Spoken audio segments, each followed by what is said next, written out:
સસુરા જમાડીને અને ઘરમાં ધણીને વાતે ન કરવા દે, એને કાને વાત પડવા ન દે અને એ બધો વ્યવહાર બધો નિભાવી દે, એને કહેવાય. આ તો પેલી અમારા ગુરુ મહારાજ કે છે, આ ગુરુદેવ કે છે, હિન્દીમાં કહું છું, એમના વચન તમને પાછા રિપીટ આપું છું. અમુક નારી કે આ ગયા, પોતાના ધણીને શું કે આ ગયા, ક્યાં કમા કે લાયા,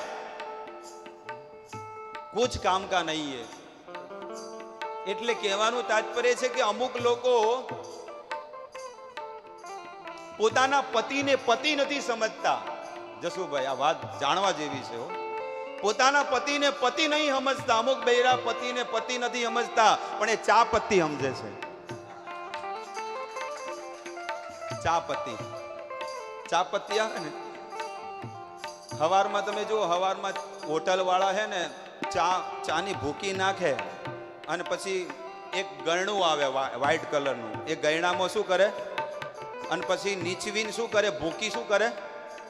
એમ અમુક બૈરા એવો સ્વભાવ છે કે પતિનો બધો કાઢી લે પછી નેચવીને આરટીઓ ની બાજુમાં ગયડું ઘર છે ને નાખી દે. કોઈ કદર નહીં.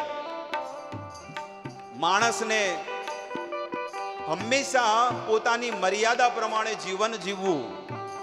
કે હું પત્ની છું તો મારું શું કર્તવ્ય છે, હું પતિ છું તો મારી શું ફરજ છે, અમે સાસુ સસરા છીએ તો અમારી શું ફરજ છે, અમારામાં શું આવે છે એ માણસે જોવાનું.